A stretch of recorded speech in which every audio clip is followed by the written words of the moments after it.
Assalamualaikum warahmatullahi wabarakatuh. Perkenalkan, nama saya Andi Munandar. Saya guru BK di SMP Negeri 1 Kota Banda Aceh.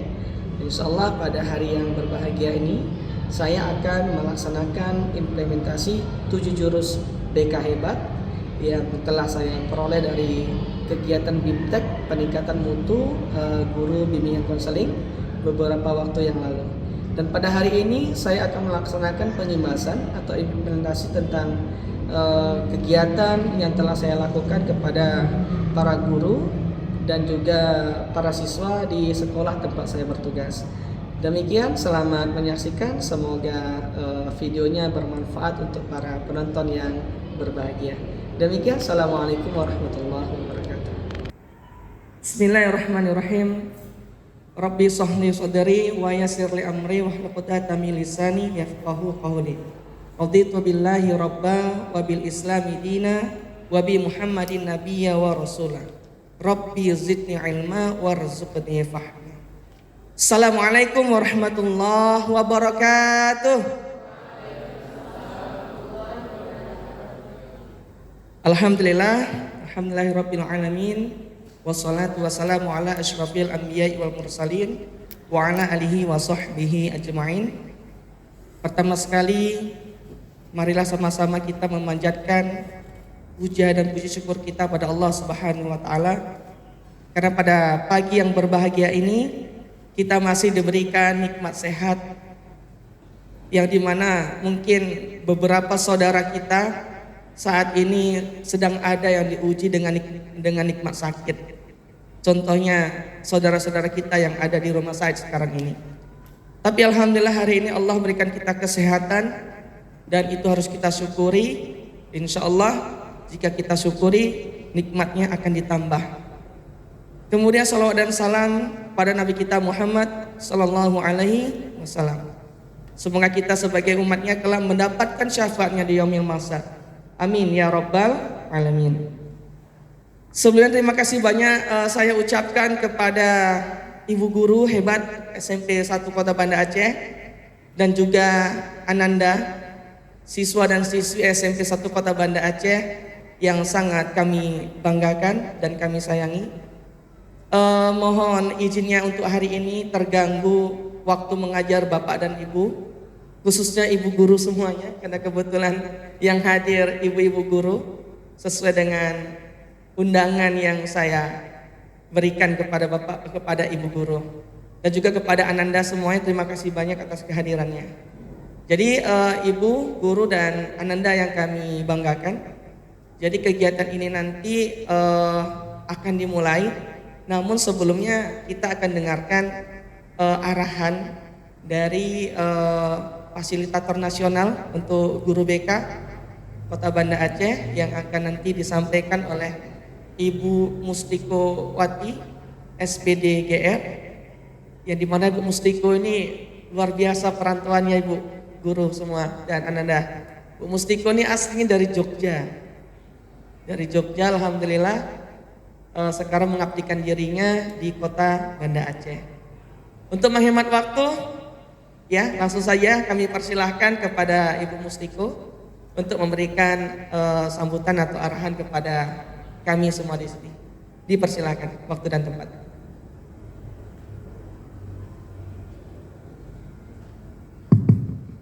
Bismillahirrahmanirrahim. Terima kasih Bapak Andi Munandar. Sebelumnya, Assalamualaikum warahmatullahi wabarakatuh. Selamat pagi ibu-ibu dan juga Ananda semuanya. Semoga kita selalu dalam keadaan yang sehat dan selalu dalam keadaan yang bersemangat setiap harinya. Yang terhormat kepada Ibu Kepala Sekolah SMP Negeri 1 Kota Banda Aceh, perwakilan Dinas Pendidikan yang kebetulan masih dalam perjalanan, Bapak Ibu guru yang saya hormati, dan Ananda semuanya yang sudah berhadir pada kesempatan kali ini.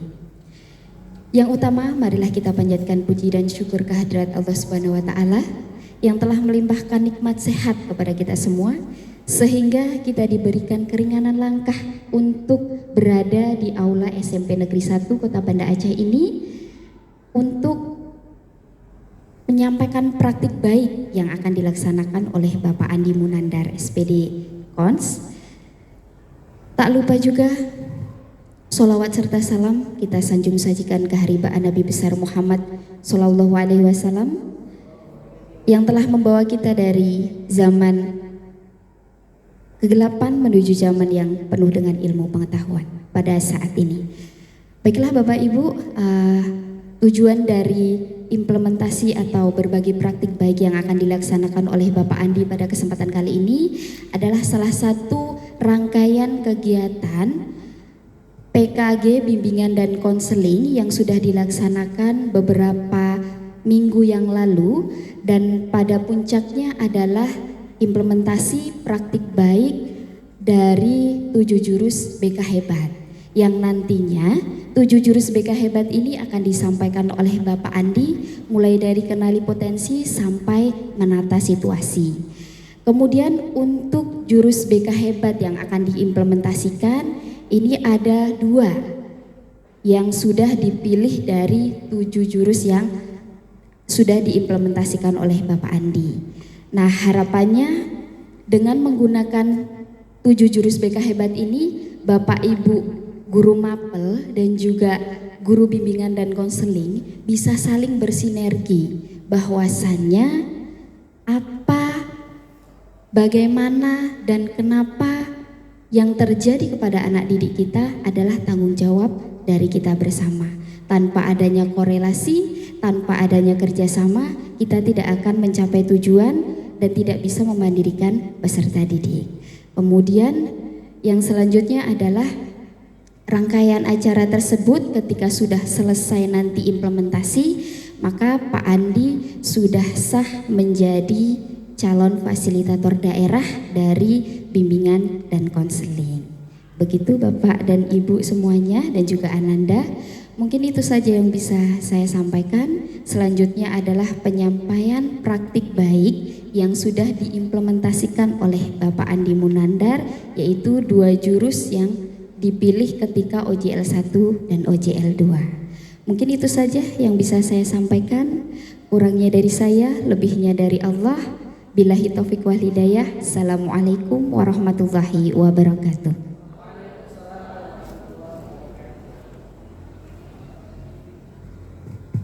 Ya, terima kasih banyak kami ucapkan pada Ibu Mustiko yang telah memberikan arahan sambutannya terkait dengan kegiatan kita pada pagi yang berbahagia ini. Jadi Bapak dan Ibu,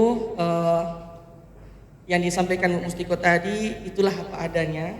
Jadi pada saat ini saya sedang mengikuti kegiatan sebagai calon fasilitator daerah Kota Banda Aceh untuk guru BK, yang dimana pada saat mengikuti kegiatan BIMTEK pada beberapa minggu yang lalu itu melibatkan ada 16 sekolah atau perwakilan sekolah SMP dari Kota Banda Aceh.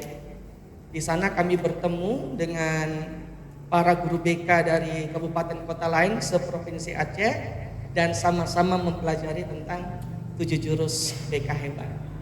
Demikian sebagai pembukaan, mohon izin saya untuk persiapan. Untuk sementara ini saya akhiri dulu. Assalamualaikum warahmatullahi wabarakatuh.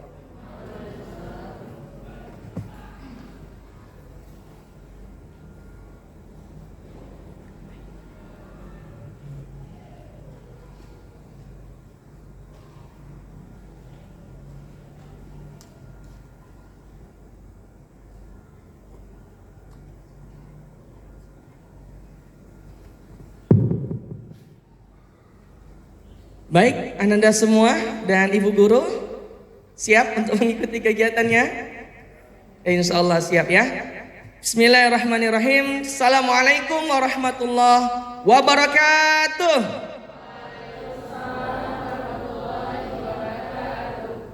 Alhamdulillah, Ibu dan Ananda semua. Dulu ketika saya ngaji, Ustadz kami bilang, kalau ada orang mengucapkan salam, Assalamualaikum warahmatullahi wabarakatuh, dijawab Waalaikumsalam, pahalanya 10. Dijawabnya Waalaikumsalam warahmatullahi, pahalanya 20. Kalau lengkap Waalaikumsalam warahmatullahi wabarakatuh, pahalanya 30. Insyaallah tadi ibu dan anda semua telah menjawab salam saya dengan lengkap. Insyaallah menjadi pahala untuk kita semua. Amin ya rabbal alamin. Alhamdulillahirabbil alamin, wassalatu wassalamu ala asyrafil anbiya'i wal mursalin wa ala alihi wa sahbihi ajma'in. Puji syukur kita pada Allah Subhanahu wa taala, salawat dan salam pada nabi kita Muhammad sallallahu alaihi wasallam. Alhamdulillah ibu guru hebat SMP 1 Kota Banda Aceh beserta para siswa kami, siswa dan siswi kami yang sangat kami banggakan. Alhamdulillah senang sekali hari ini bisa bertemu dengan ibu guru juga dengan para siswa kami dalam kesempatan yang sangat baik ini. Yang dimana pada hari ini izinkan saya sebagai guru BK di sekolah kita untuk menyampaikan ya hal yang telah saya dapatkan selama mengikuti kegiatan BIMTEK PKG, BIMTEK peningkatan mutu guru BK. Dalam kegiatan tersebut kami telah mempelajari ya yang dimana ada 7 jurus BK hebat, yang dimana ke-7 jurus ini memang sangat penting untuk dilaksanakan di sekolah, diketahui oleh semua guru, tidak hanya guru BK, dan tentunya kebermanfaatannya itu dirasakan untuk siswa dan siswi kita di SMP 1 Kota Banda Aceh. Nah, izinkan yang pertama Bapak dan Ibu, terlebih dahulu adapun agenda pada hari ini ya, ada 3 pertanyaan awal. Yang pertama, mengapa 7 jurus BK hebat penting? Kemudian yang kedua, mengenal 7 jurus BK hebat. Dan yang ketiga, mengenal strategi ARKA. ARKA itu singkatan dari aktivitas, kemudian refleksi, baru konsep, dan terakhir adalah aplikasi. Nah, mengapa penting 7 jurus BK hebat untuk dilaksanakan di sekolah? Nah, kemudian yang kedua, slide yang kedua. Yang pertama ada 3 pertanyaan ya. Yang pertama yaitu, apakah ibu bapak dan juga siswa-siswi kami pernah mendengar atau mengetahui tentang 7 jurus BK hebat? Pernah? Alhamdulillah. Kalau sudah ada yang pernah, ada Ibu Yuyun. Kalau untuk guru yang lain bagaimana? Belum ya? Baik. Kalau ananda kami insya Allah yang di sini udah tahu ya, karena emang sepintas Bapak sudah menyampaikannya di kelas kalian. Nah, kalau belum tahu insya Allah nanti akan saya beritahukan dari jurus pertama apa saja sampai dengan jurus yang terakhir. Kemudian yang kedua, pertanyaannya, apakah 7 jurus BK hebat ini hanya ditujukan bagi guru bimbingan konseling? Jawabnya ialah tidak. Tapi ya 7 jurus BK hebat ini juga sangat perlu dan sangat penting untuk diketahui oleh ya seluruh guru yang ada di SMP Negeri 1 Kota Banda Aceh. Nah, yang ketiga, apakah ibu bapak pernah mendengarkan lagu 7 jurus BK hebat? Pernah? Pernah. Ada yang belum? Ada yang belum, ada yang sudah, ada yang belum ya. Baik, nah insya Allah nanti supaya kita lebih familiar dengan apa saja 7 jurus BK hebat itu, nanti akan kita putar ya lagu 7 jurus BK hebat. Nah,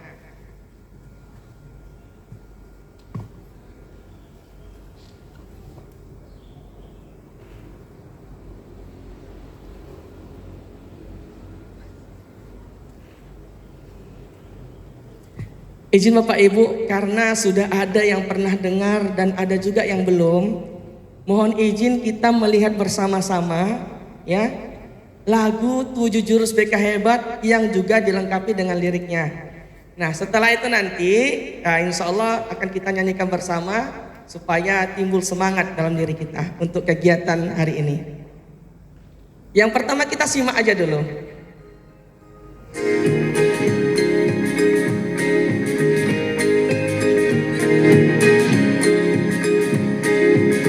Murid mandiri dan kuat, tumbuh di lingkungan sehat,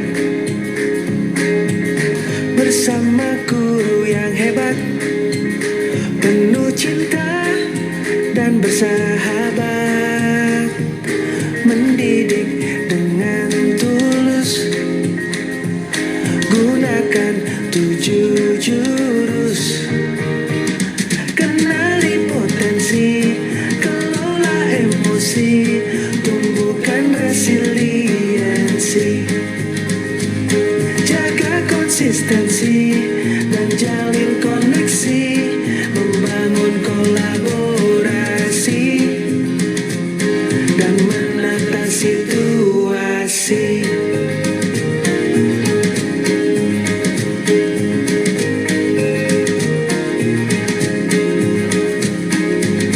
Sekolah aman dan nyaman dan juga menggembirakan, tempat bertumbuh harapan, bersama ayo kita wujudkan, mendidik dengan tulus, gunakan 7 jurus, kenali potensi, kelola emosi, tumbuhkan resiliensi, jaga konsistensi dan jalin koneksi, membangun kolaborasi dan menata situasi. 7 jurus PK hebat, bersama murid melangkah tepat. 7 jurus PK hebat, 7 jurus yang akan ku ingat. Kelas 3B.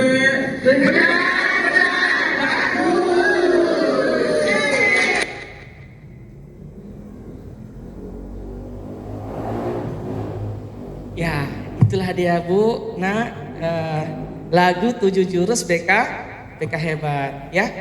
Mohon izin boleh ya kita nyanyikan sama-sama karena sudah tahu kan. Nah setelah ini kita sama-sama biar lebih bersemangat lagi.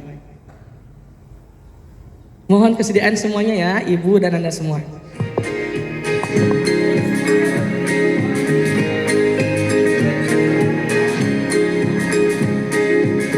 Murid mandiri dan kuat, tumbuh di lingkungan sehat, bersama guru yang hebat, penuh cinta dan bersahabat, mendidik dengan tulus,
Dipersilahkan duduk kembali, Ibu dan Ananda semuanya. Yuk agak lebih semangat. Siapa kita? Spesial. Terima kasih. Nah, itulah Ibu dan juga Ananda lagu 7 jurus BK hebat. Nah, kenapa di awal ini saya mengajak Ibu dan Anda semua untuk menyanyikan lagu ini? Karena biasanya dengan menyanyi kita akan lebih mudah mengingat, ya. Nah, jadi selanjutnya yaitu ini. Seperti agenda tadi yang di awal, mengapa 7 jurus BK hebat penting bagi guru non BK? Ada 3 alasannya, Ibu dan Bapak semua. Ibu semua ya dan Ananda. Yang pertama itu masalah pendidikan semakin kompleks. Perkembangan teknologi informasi dewasa ini memunculkan fenomena permasalahan siswa yang semakin kompleks. Problem akademik, perilaku, dan kesehatan mental para siswa mengancam dunia pendidikan kita. Diperlukan langkah yang konkret, komprehensif, dan saling berkolaborasi bagi kita untuk mengatasinya. Ibu dan Bapak, masalah siswa kita di sekolah kita, ya, yang terlihat oleh kita betul apa adanya. Yang pertama bisa kita lihat, ya, bagaimana adab siswa kita terhadap kita guru-guru. Dari segi etika moral, mereka itu ya ada kita temukan yang kurang respect kepada guru. Yang kedua, masalah bully misalnya. Ya. Masalah bully yang terkadang korban bully ini nggak speak up. Jadi pun kita tidak tahu. Tahu-tahu nanti ketika masalahnya itu sudah sangat besar. Jadi oleh karena itu penting bagi kita untuk mengidentifikasi awal, ya, apa saja kira-kira masalah yang ada di sekolah kita. Kemudian juga kita lihat bagaimana minat belajar siswa dan siswi kita, yang dimana pengaruh daripada perkembangan teknologi informasi, gadget, anak-anak kita asik bermain game, tidur kadang sampai larut malam, akhirnya datang ke sekolah pun dalam kondisi yang badan tidak fit. Nah, itulah beberapa masalah yang nampak di sekolah kita, ya, yang menjadi latar belakang, ya, kenapa 7 jurus BK hebat itu penting diketahui oleh semua guru yang ada di sekolah kita. Kemudian yang kedua, perlunya BK sebagai ruang yang aman. Di tengah hiruk pikuk masalah siswa yang semakin kompleks, BK diperlukan untuk bertransformasi, bukan sekedar tempat penyelesaian konflik atau konsultasi jika ada masalah semata. Namun BK juga harus menjadi ruang aman untuk bertumbuh, mengenali potensi dan mempersiapkan masa depan siswa yang gemilang. Nah, ada pandangan, ya, Ibu Bapak, guru kita di sekolah kita yang menganggap bahwa BK itu hanya tempat untuk siswa bermasalah. Tapi sebenarnya tidak, jauh dari itu. Fungsi, ya, dan peran BK di sekolah yang paling penting sebenarnya adalah bagaimana guru BK mampu membantu siswa mengembangkan potensinya hingga pada akhirnya mereka sukses menjadi orang yang berhasil. Di luar dari salah satu tugas pokok kita adalah membantu siswa yang bermasalah agar terentaskan dan tidak mengganggu kehidupan efektif sehari-harinya. Selanjutnya yang ketiga, Ibu Bapak, Ananda semuanya, adapun alasannya kenapa 7 jurus BK hebat itu penting untuk semua guru di SMP 1 Kota Banda Aceh. Peran penting semua guru. Permasalahan siswa semakin rumit sedangkan jumlah guru BK-nya terbatas. Selamat datang, Pak. Tentu tanggung jawab pembimbingan dan konseling bagi siswa seyogyanya menjadi tugas mulia yang dilakukan bersama-sama dengan seluruh guru lainnya. Ibu guru hebat SMP 1 Kota Banda Aceh dan juga Ananda, di tengah-tengah banyaknya masalah siswa yang terjadi, jumlah guru BK kan sangat terbatas. Contoh di sekolah kita itu ada 5 orang. Sedangkan jumlah siswa kita itu 962 orang. Ya. Jadi tentunya kadang ada permasalahan siswa yang dihadapi itu tidak tercover oleh guru BK. Jadi oleh karena itu perlu peran dari semua stakeholder yang ada di sekolah dengan membantu peran dan tugas guru BK untuk sama-sama kita membantu pengentasan masalah yang dihadapi siswa. Bukan hanya ketika ada masalah itu tugas guru BK, tapi yuk semua kita ambil bagian, ambil andil semampu kita, sebisa kita. Apa yang bisa kita lakukan? Semoga itu ya membantu dari siswa dan siswi kita. Nah, itulah mengapa 7 jurus BK hebat itu penting untuk juga diketahui oleh guru selain guru non BK. Kemudian 7 jurus BK merupakan bahan materi ajar pelatihan yang akan diberikan kepada guru kelas, kepada guru mata pelajaran dan guru bimbingan konseling sebagai upaya peningkatan kompetensi guru agar dapat menjadi pembimbing kepribadian, akademik dan karir murid mencapai tumbuh kembang yang maksimal. Nah, di sini poinnya juga ibu guru semuanya. Jadi selain juga untuk memberikan siswa penyampaian materi akademik, juga peran ibu guru, semua guru yang ada di SMP 1 Kota Banda Aceh juga membantu dalam pembimbingan kepribadian siswa. Apalagi ibu guru yang berhadir di ruangan ini itu juga para wali kelas. Nah, kemudian mengenai perencanaan karir. Nah, ini jadi juga selain jadi untuk pembimbingan kepribadian, pembimbingan di bidang akademik, tapi juga ibu guru hebat SMP 1 Kota Banda Aceh juga diharapkan kontribusinya untuk membantu siswa dalam merencanakan perencanaan karir di masa depan.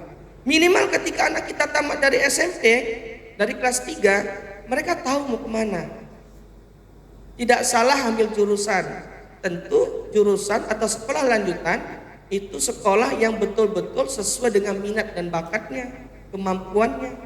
Jadi anak itu betul-betul enjoy dan menikmati sekolah lanjutannya. Itu sangat penting.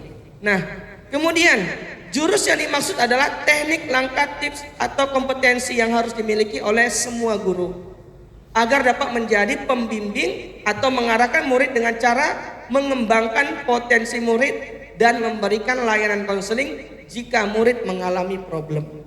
Nah, itulah ibu bapak dan ananda semua kenapa 7 jurus BK hebat itu penting untuk diketahui oleh semua guru, semua stakeholder yang ada di sekolah kita.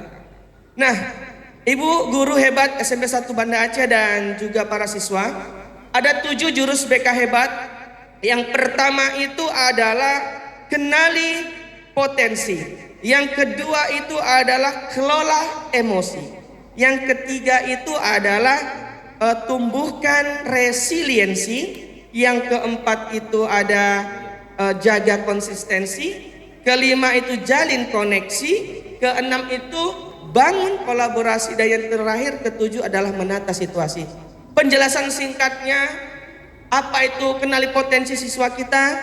Ini Bu, dan ananda juga perlu mengetahui ini, anak-anak bapak semua. Yang pertama, kenali potensi. Poinnya apa? Membantu siswa mengidentifikasi dan mengembangkan potensi diri mereka, baik dari segi akademik maupun non akademik. Caranya gimana? Nah, ini caranya Bu. Pertama, penting melakukan asesmen. Seperti apa contohnya nanti akan saya beritahukan. Kemudian setiap anak kita harus memahami bahwa setiap anak memiliki potensinya masing-masing, kelebihannya masing-masing, kecerdasannya masing-masing. Setiap anak memiliki kecerdasan yang beragam dan setiap anak memiliki tipe keberadian yang unik. Artinya tidak sama dengan siswa yang lainnya. Jadi dari potensinya, dari kecerdasannya, dari gaya belajarnya, tipe kepribadian itu berbeda. Dan bagaimana cara kita untuk mengetahui bagaimana gaya belajar anak kita, bagaimana tipe kepribadian anak kita, bagaimana kecerdasan anak kita, ya? Insya Allah nanti akan kami bagi bagaimana caranya untuk mengetahui itu. Kata kuncinya, Kita tidak bisa menumbuhkan sesuatu yang tidak kita kenali. Nah, itu Ibu. Kemudian yang kedua, kelola emosi. Secara singkat kami sampaikan untuk jurus kedua, kenali emosi. Apa itu? Yang pertama ada mengembangkan kemampuan siswa dalam mengenali, memahami, dan mengolah emosi mereka secara sehat. Caranya gimana? Mengenalkan emosi atau perasaan senang, sedih, marah, takut, jijik, dan sebagainya. Kemudian validasi emosi, yakni semua perasaan adalah wajar dan boleh dirasakan. Terakhir coping emosi, yaitu keterampilan mengelola emosi. Kata kuncinya agar murid tak sekedar pintar, namun juga sabar dan tenang dalam menghadapi sesuatu. Pengelolaan emosi. Bu, kadang kita temukan siswa kita di kelas pintar, siswanya cerdas, pintar. Tapi kadang dalam pengelolaan emosi mereka memiliki kekurangan. Kemudian ya, ketika mereka tidak bisa mengontrol emosi, mereka akan meluapkan, ya, dengan catatan asal mereka puas, asal mereka senang, tanpa memperhatikan bagaimana dampak sosial yang akan terjadi misalnya dengan teman-temannya, keamanan, kenyamanan di lingkungan belajarnya, di kelasnya. Jadi penting untuk kita mengenalkan bagaimana emosi itu dan bagaimana seharusnya siswa ketika menghadapi yang namanya emosi. Kenapa demikian? Karena emosi itu sumber masalah dalam hidup. Ya, karena emosi jugalah kadang orang bisa gelap mata. Maka oleh karena itu kita sebagai guru yang pertama ya harus bisa mengontrol, mengolah emosi kita dulu. Tidak cepat marah. Ya, ketika ada siswa berbuat sesuatu yang tidak menyenangkan, kita tidak boleh langsung menghakimi. Si A begini, si B begini. Tapi yang harus kita cari itu apa? Akar penyebabnya. Kenapa siswa itu melakukan itu? Agar kita pun ketika mengetahuinya tidak langsung emosi. Itulah pentingnya kita mengajarkan kepada anak untuk melakukan ya kelola emosi. Jadi kenali dulu emosi itu apa sebabnya. Nggak mungkin toh setiap kejadian kita emosi nggak ada sebabnya, pasti ada sebabnya. Dan itu perlu untuk kita gali. Jadi nggak cepat-cepat kita menyimpulkan atau cepat-cepat kita membuat menjudge anak-anak itu sebagai anak yang bandel atau lain sebagainya. Tapi cari tahu dulu. Jadi kita pun nggak bisa terpancing emosi kita. Kemudian yang ketiga, tumbuhkan resiliensi. Nah, bahasa lain dari resiliensi ini daya lenting, Ibu dan Ananda semua. Apa itu? Yang pertama, membantu kemampuan siswa untuk menghadapi tantangan dan tekanan serta pulih dari situasi sulit. Kedua, mengenalkan pola pikir fixed mindset dan growth mindset. Ketiga, anak perlu untuk memahami bahwa kegagalan adalah proses untuk menjadi lebih kuat. Keempat, terakhir, tidak memanjakan anak dengan solusi cepat, namun membimbing agar tegak menghadapi masalah. Kata kuncinya, anak hebat bukan tak pernah jatuh, namun ia yang selalu bangkit. Nah, jadi kalau dalam jurus ketiga ini, tumbuhkan resiliensi, kemampuan untuk bangkit dari kesulitan, dari kegagalan, dari hal yang menyakitkan dan lain sebagainya. Kemampuan. Jadi yang perlu dikembangkan itu apa? Ya, growth mindset. Kalau fixed mindset itu kayak mana? Fixed mindset itu pola pikir yang menetap, Ibu dan Ananda. Contoh, ya, ketika berkaitan dengan yang namanya keberhasilan atau sukses. Contoh pikiran fixed mindset itu mengatakan aku berhasil atau kamu berhasil karena kamu berbakat. Itu pikiran ya dari fixed mindset. Kalau growth mindset kayak mana berkaitan dengan keberhasilan? Kamu atau saya berhasil karena saya berusaha dan berlatih. Nah, jadi berkembang dia.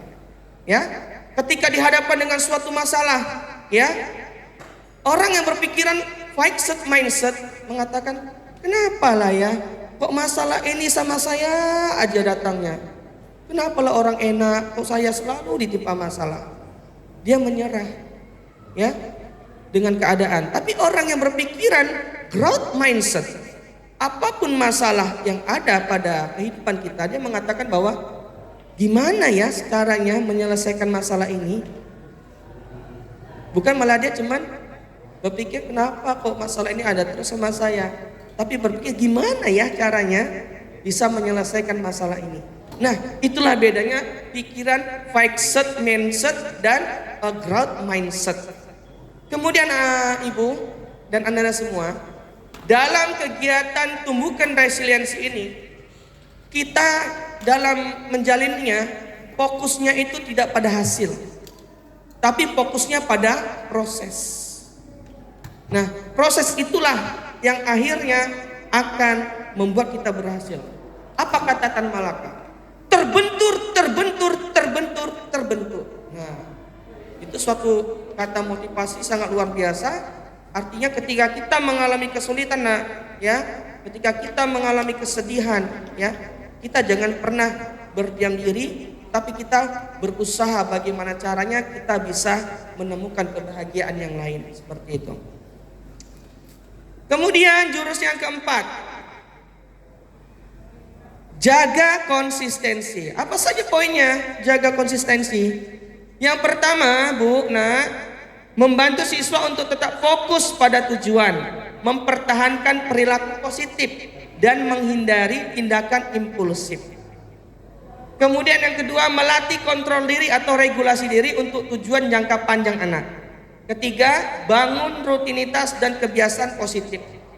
Keempat, disiplin tidak harus keras, tapi konsisten menjalani konsekuensi. Kata kuncinya, disiplin tumbuh dari kesadaran, bukan sekedar paksaan. Nah, Ibu dan Ananda semua, dari yang jurus keempat ini jaga konsistensi. Di situ ada penjelasan mengenai tindakan impulsif. Apa itu tindakan impulsif? Ada yang tahu kira-kira Ibu Bapak atau Ananda? Tindakan impulsif. Ya. Jadi tindakan impulsif itu adalah suatu tindakan yang diambil sebelum memikirkan matang-matang, atau suatu tindakan yang diambil secara tergesa-gesa tanpa berpikir apa kira-kira dampaknya. Yang penting adalah lakukan sajalah, resiko itu nantilah itu. Jadi melakukan suatu tindakan tidak dipikirkan matang-matang bagaimana nanti dampak atau resikonya. Padahal dalam kita menjalani kehidupan ini, ketika kita dihadapkan oleh suatu hal, kita harus pikirkan matang-matang. Kira-kira kalau ini saya lakukan apa dampaknya, apa resikonya. Begitu. Ya Nak ya. Jadi enggak kita mengambil tindakan itu secara tergesa-gesa. Kemudian juga tetap fokus pada tujuan dan mempertahankan perilaku positif. Nih anak-anak Bapak, alhamdulillah mungkin selama ini tidak pernah terlambat hadir ke sekolah. Ya. Jadi itu kan hal yang positif. Jadi bagaimana caranya seorang guru, kami guru, bisa memberikan pemahaman kepada kalian untuk mempertahankan hal positif itu. Atau dalam kegiatan ini Ananda sebelumnya itu memiliki pola kegiatan yang tidak teratur. Tidak memiliki jadwal kegiatan harian. Dari bangun pagi sampai nanti mau tidur. Ya. Atau dari kegiatan kita hari ini, Ananda punya kebiasaan tidurnya itu kalau malam di atas jam 10. Coba, mulai nanti malam buat agenda. Mulai nanti malam tidur, target selama seminggu ke depan itu tidurnya di bawah jam 10. Ya, untuk mengembangkan apa? Mengembangkan perilaku positif sebagai seorang siswa. Kemudian yang kelima. Nah, ini jurus kelima itu adalah jalin koneksi. Poinnya apa saja? Pertama, membangun hubungan positif dan suportif antar siswa, guru dan orang tua, serta lingkungan sekolah secara keseluruhan. Kedua, penting untuk membangun koneksi yang bermakna dengan anak melalui komunikasi empatik. Ketiga, anak tidak akan mendengarkan jika mereka tidak merasa nyaman. Keempat, BK bukan ruang hukuman, tetapi ruang aman untuk anak berkembang. Kata kuncinya apa? Terkoneksi sebelum mengoreksi. Terkoneksi sebelum mengoreksi. Nah, Ibu guru hebat SMP 1 Kota Banda Aceh dan Ananda SMP 1 Kota Banda Aceh yang Bapak banggakan, menjalin koneksi siswa dengan guru, ya, guru dengan siswa, guru dengan orang tua, itu sangat penting dalam dunia pendidikan. Ya, kenapa? Karena nggak ada yang nama itu siswa itu berhasil dengan sendirinya, nah. Atau siswa itu berhasil karena peran satu orang guru, enggak. Tapi pentingnya namanya membangun koneksi di antara semua stakeholder yang ada di sekolah. Nah, dalam poin jurus kelima ini jalin koneksi, ya. Pertama, ketika kita sebagai seorang guru menghadapi siswa yang bermasalah seperti saya sampaikan tadi, kita nggak bisa langsung menghakimi, atau kita tidak bisa ketika mendengar satu informasi tentang siswa tersebut langsung kita ambil kesimpulan. Tapi kita harus tabayun. Kita kumpulkan dulu informasi dari guru A, dari guru B, dari guru C. Begitu juga dari siswanya, dari temannya, dari teman A, teman B, teman C. Ya. Jadi sebelum kita melakukan tindakan kepada siswa, perlu yang namanya itu pertama adalah terkoneksi dulu dengan yang lain, mencari informasi. Setelah mendapatkan semuanya, baru kemudian pada siswa kita lakukan koreksi dan terakhir diapresiasi juga pada siswanya. Kemudian yang keenam, membangun kolaborasi.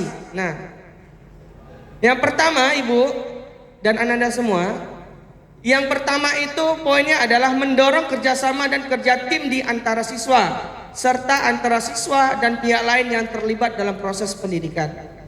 Poin kedua, perubahan murid adalah kerjasama banyak pihak.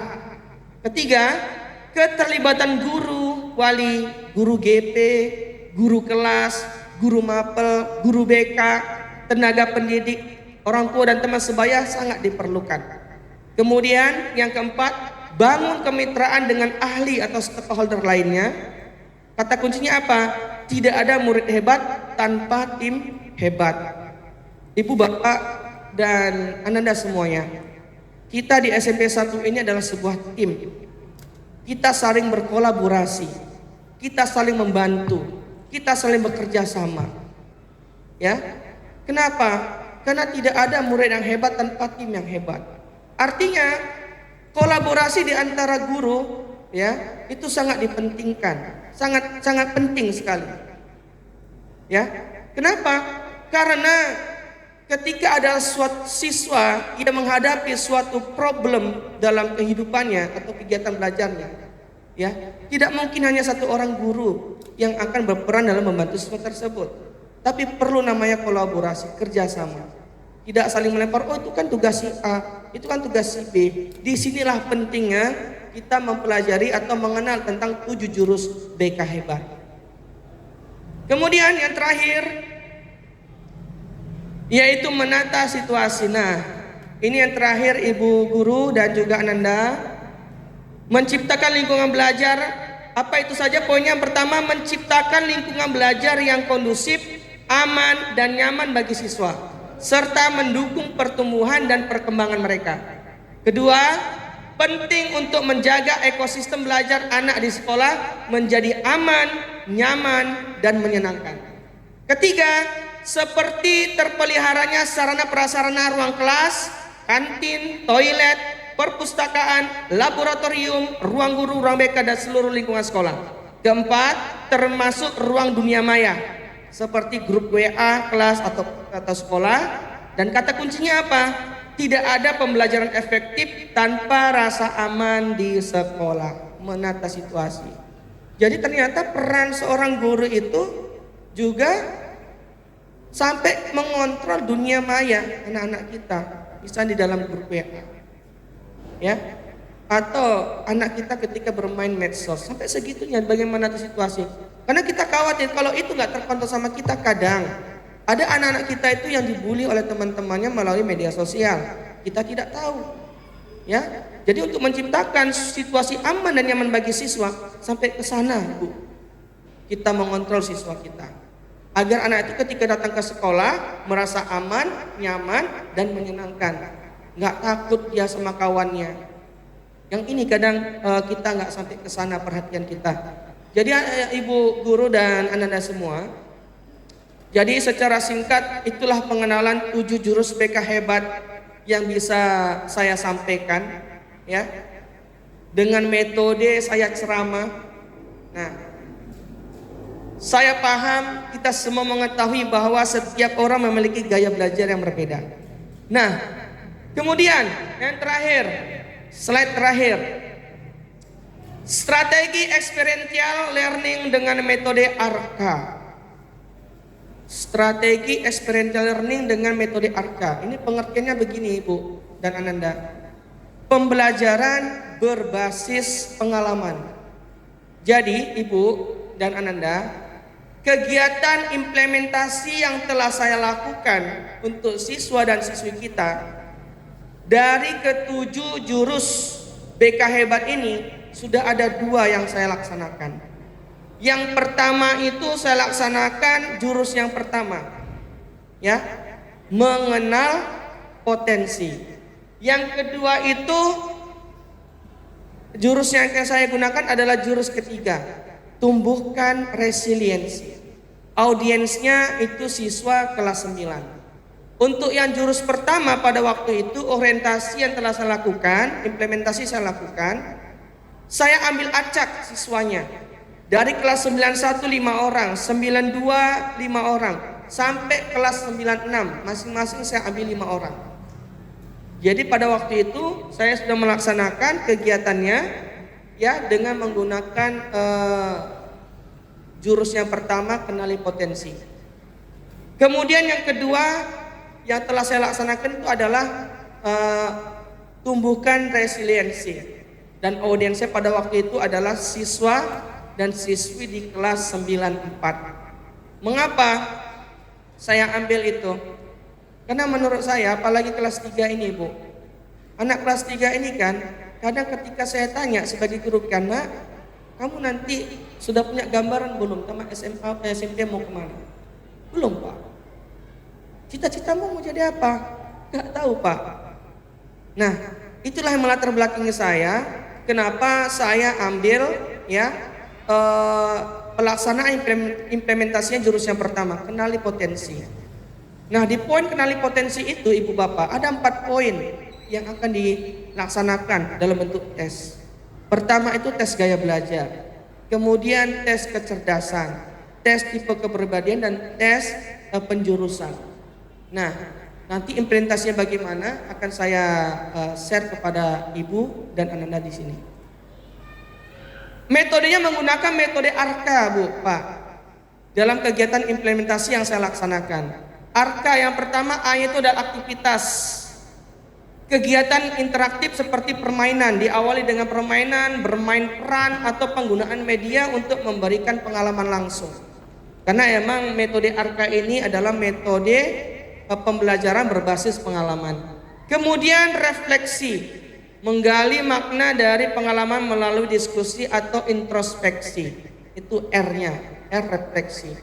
K itu konseptualisasi atau konsep, menghubungkan pengalaman dengan teori atau konsep. Dan yang terakhir itu adalah aplikasi, menerapkan pembelajaran dalam konteks nyata. Nah, jadi Ibu Bapak, kegiatan implementasi yang telah saya lakukan itu memang saya buat dalam bentuk video.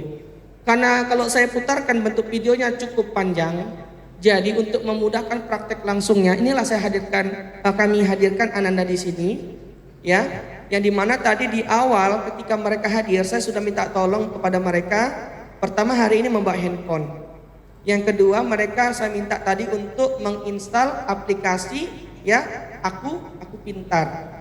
Nah, jadi sebelum kita melihat bagaimana implementasi, ya, jurus 1, pertama saya tertarik untuk memutar atau memperlihatkan ini. Kira-kira, nah inilah. Kan metodenya itu dengan ARKA. Yang pertama itu adalah aktivitas. Jadi metodenya begini. Jadi Ananda, khusus untuk Ananda, coba Ananda lihat di depan gambar. Sedikit Bapak cerita boleh? Nah, dengarkan ya. Di suatu hutan akan didirikan sebuah sekolah. Ya. Ini kita materinya poinnya adalah mengenal potensi. Ada kepala sekolahnya yang duduk depan. Nah, ada miripnya sama Bapak toh? Apa kira-kira miripnya? Iya, kepalanya agak botak kan? Nah, di sebelah kanan ada seekor monyet yang mendaftarkan dirinya sebagai siswa baru. Tentu monyet ini memiliki kemampuan dalam memanjat, melompat. Kemudian ada seekor pinguin, ya, mendaftarkan juga sebagai siswa baru di sekolah itu, memiliki keahlian untuk menyelam. Tapi ternyata di sebelah monyet ini ada burung. Nah, burung kecil kan, mendaftar juga dia sebagai siswa baru di sekolah hutan yang akan didirikan. Kemudian ada gajah, ya, tentu dengan kelebihannya, memiliki tenaga yang sangat kuat. Kemudian ada di ujung sana itu seperti apa ya? Ada anjing laut ya, ada ikan ya, kemudian ada, mohon maaf, di ujung sana seperti ada serigala ya. Dan semua mereka mendaftar. Tapi apa kata gurunya? Nah, ini yang di depan kan guru nih, ya, untuk menciptakan keadilan, kesamaan, maka setiap calon siswa diberikan tes yang sama.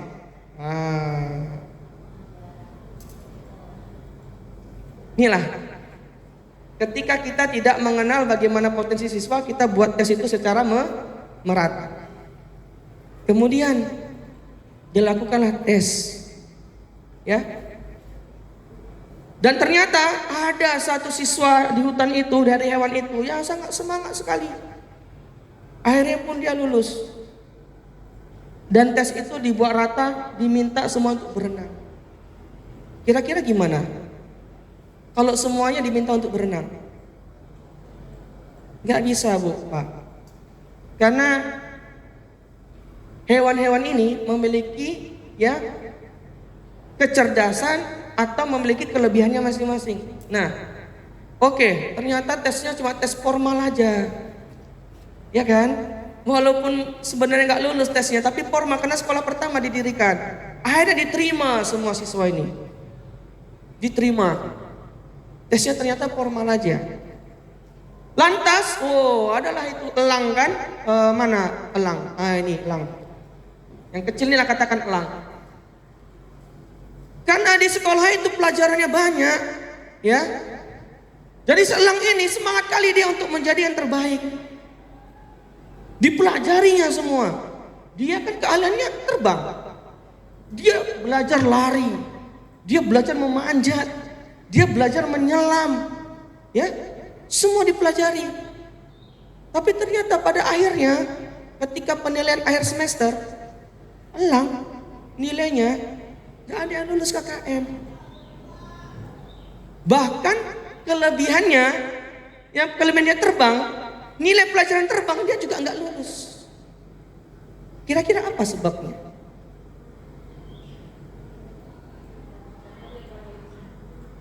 Ya, Bu? Iya. Karena elang itu dia tidak fokus pada potensinya. Akhirnya potensi yang dia sudah ada, karena terlalu semangat mempelajari semua, akhirnya apa? Dia pun lupa bagaimana caranya terbang.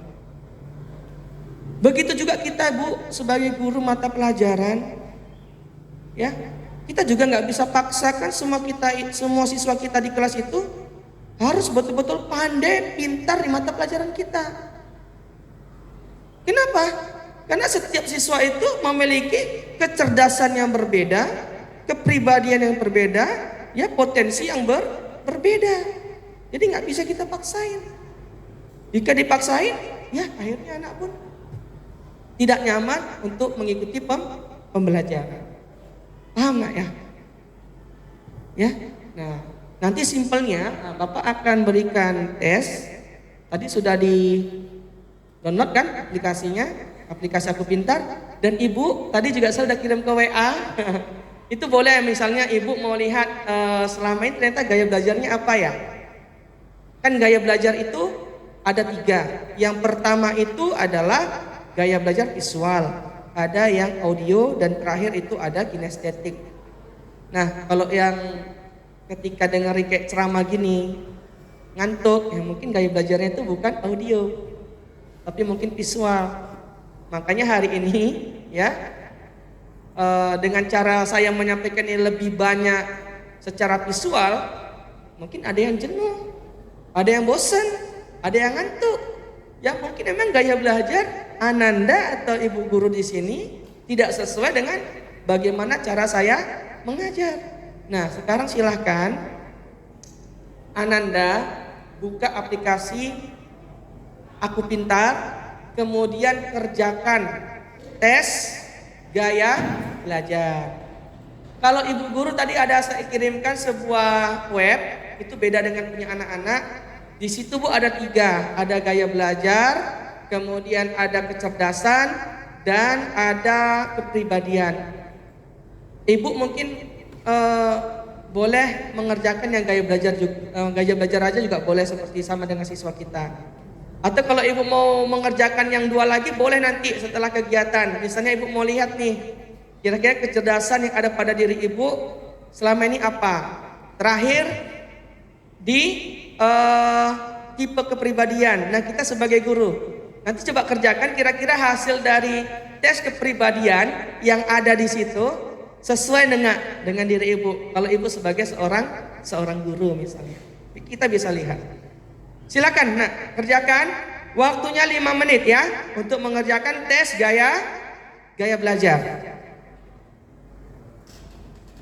Ya, silakan.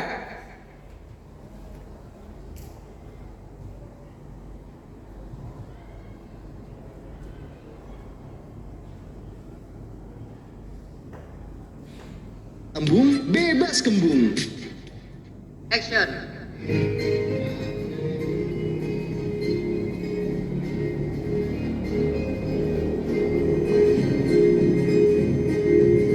Murid mandiri dan kuat,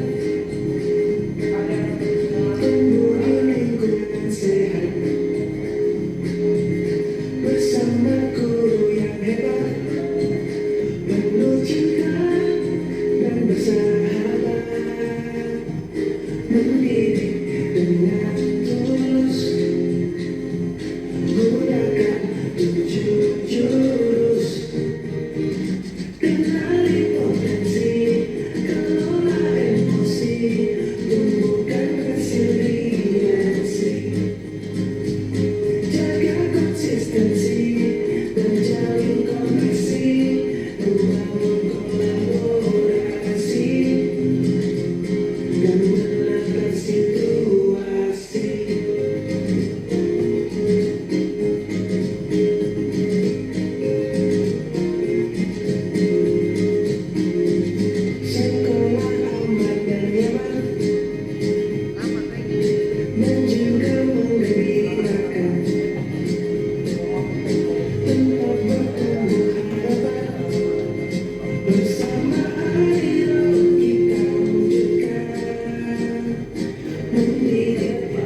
Rizka Dante?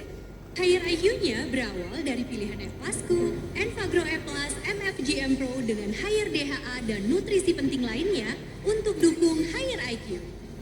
The final question. Akar dari 6.480. Envagro E+, E+ choice for higher IQ.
Kebaikan dimulai dari lewat hal kecil pun yang bisa membuat hidup menjadi lebih nice. Be nice with nice. Zaman boleh berubah, gejala boleh beda-beda. Dari dulu sampai sekarang, apapun gejalanya, selalu ada Hufagrip untuk kita semua. Beda gejalanya, beda juga warna Hufagripnya. Zaman boleh berubah, gejala boleh beda-beda. Dari dulu sampai sekarang, apapun gejalanya, selalu ada Hufagrip untuk kita semua. Beda gejalanya, beda juga warna Hufagripnya.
Cek.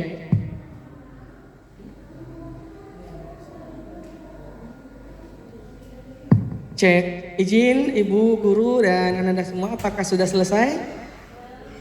Sudah ya? Ibu Guru sudah selesai semua ya? Wah, ini penasaran nih. Kira-kira dari Ibu Guru siapa yang gaya belajarnya visual, audio, kinestetik? Nah, kita mau tahu nih.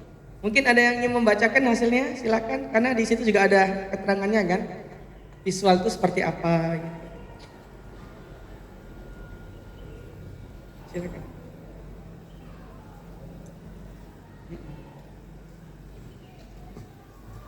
Assalamualaikum warahmatullahi wabarakatuh. Sebelumnya izinkan saya untuk membacakan atau menyampaikan hasil dari gaya belajar yang saya telah isi tadi sebanyak 32 soal.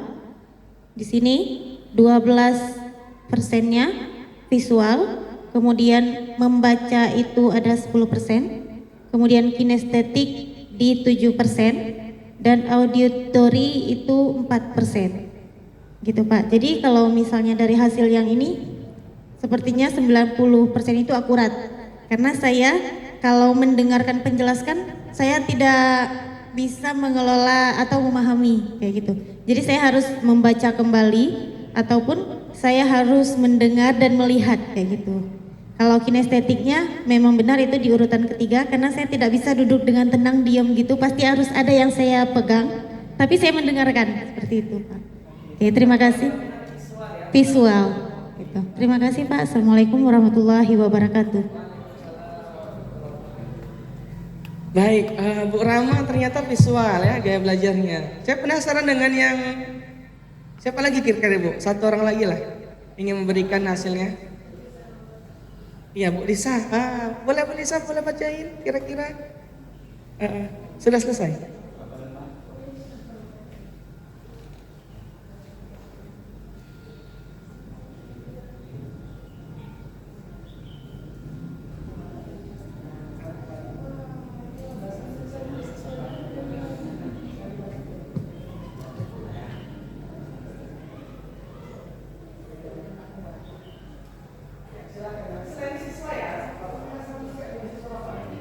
Baik, Assalamualaikum warahmatullahi wabarakatuh.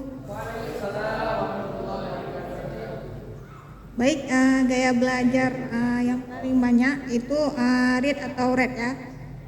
Di sini bisa saya buat ringkasan atau catatan dan daftar poin-poin penting.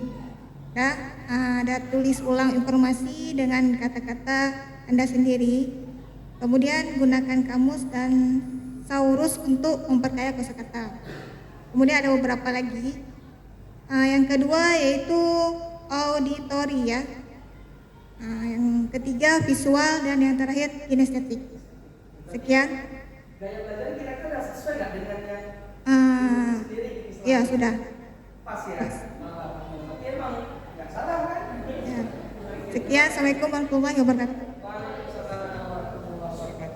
Nah sekarang anak bapak bolehlah yang perempuan satu, yang laki-laki satu. Siapa yang ingin memberikan hasil tesnya, tes gaya belajarnya?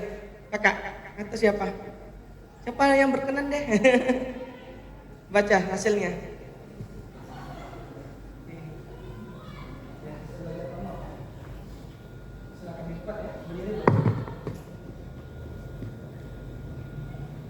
Gaya belajar kamu cenderung lebih kuat pada gaya belajar auditory yang mempunyai gaya belajar dengan cara mendengar yang memberikan penekanan pada segala jenis bunyi dan kata, baik yang diciptakan maupun yang diingat.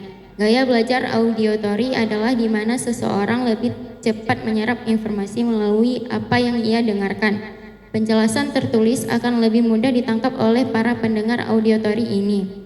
Namun di sisi lain, kamu juga memiliki gaya belajar visual dan kinestetik yang akan lebih menunjang cara belajar kamu agar lebih maksimal.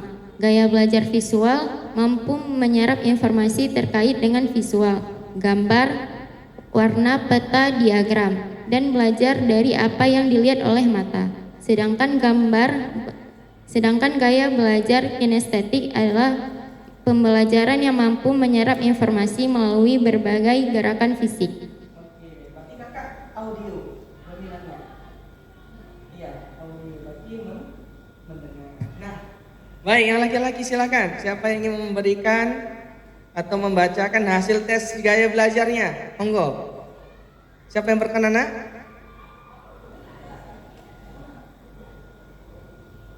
Oh, Cikri ya. Silakan bacakan hasil gaya belajarnya apa? Hasil tesnya silakan. Iya. Assalamualaikum warahmatullahi wabarakatuh. Saya lebih ke visual kinestetik. Gaya belajar kamu cenderung fleksibel karena mampu menggunakan dua belajar yaitu visual dan kinestetik untuk memaksimalkan potensi belajar. Gaya belajar visual yaitu mampu menyerap informasi terkait dengan visual, warna, gambar, peta, diagram, dan belajar dari apa yang dilihat oleh mata. Artinya bukti-bukti potret harus diperlihatkan terlebih dahulu agar mereka paham. Gaya belajar seperti ini mengandalkan penglihatan atau melihat dulu buktinya untuk kemudian mempercayainya.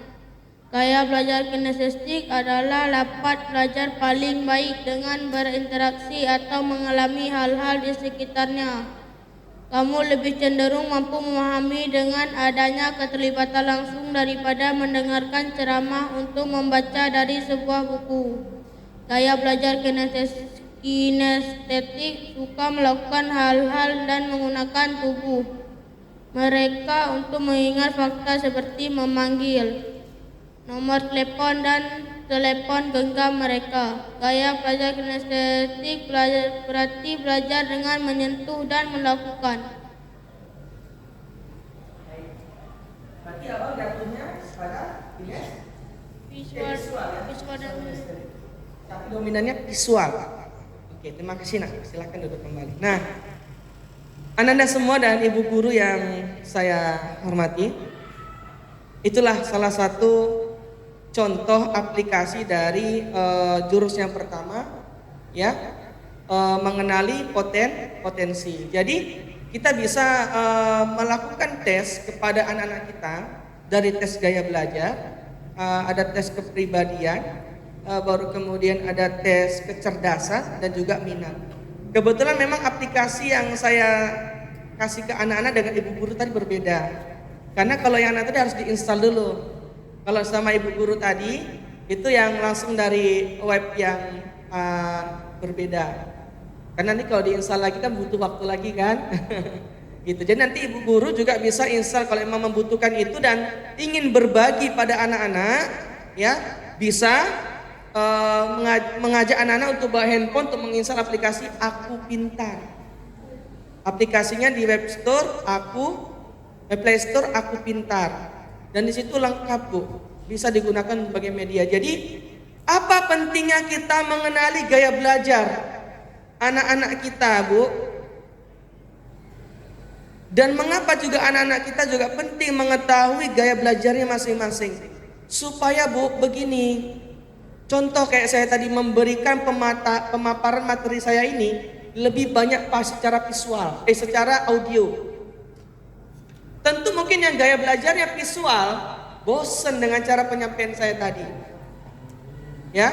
Tapi yang gaya belajarnya audio dia akan lebih menikmati. Tapi yang gaya belajarnya visual tapi kinestetik itu bosen banget tadi dengan cara saya menyampaikan materi ini. Nah jadi ibu guru, tes ini bisa ibu nanti lakukan ketika misalnya di awal semester. Supaya ibu guru di kelas bisa menyesuaikan. Misalnya kelas 91, 81, 71. Buat lu tesnya di awal. Untuk melihat setelah tahu nanti tes gaya belajarnya, si A visual, si B. Nah, kita udah punya pemetaan. Tinggal nanti tengok mana yang paling dominan. Tinggal menyesuaikan dengan cara kita mengajar. Tapi kalau kita nggak tahu gaya belajar siswa kita apa, kita hantam saya dengan metode yang sama, yang ada siswa kita agak sulit. Seperti contohnya ibu guru dan anak-anak kita di sini tadi.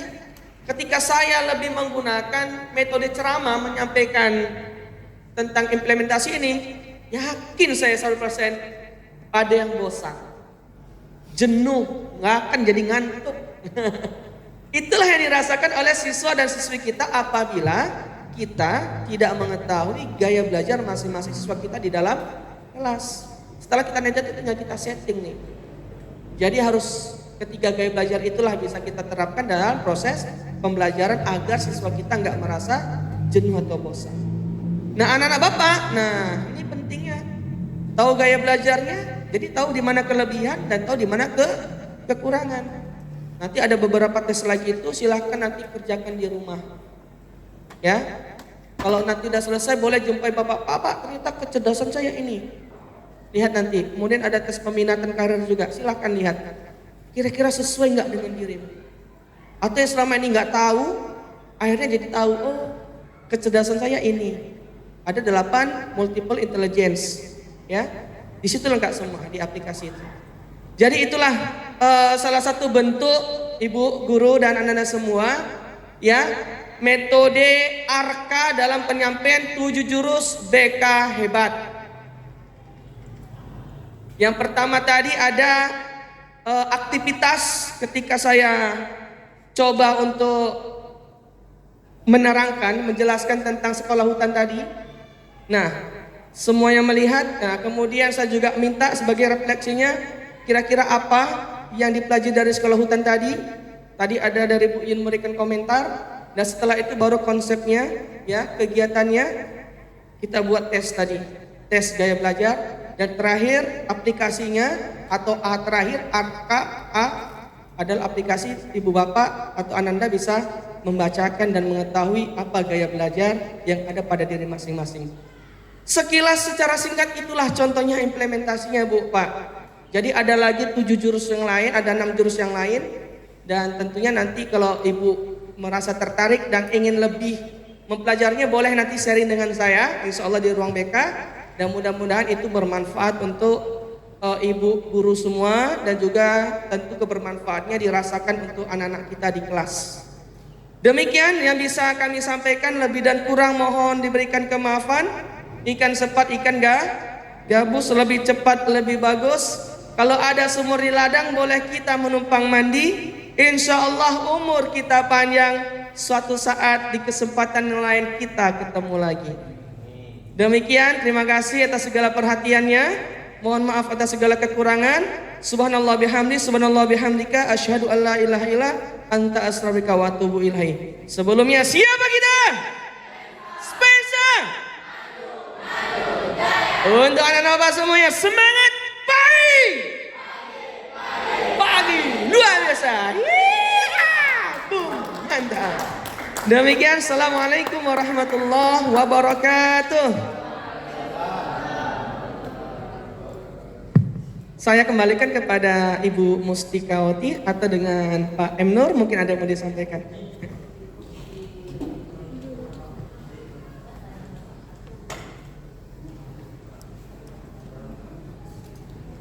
Bismillahirrahmanirrahim. Assalamualaikum warahmatullahi wabarakatuh.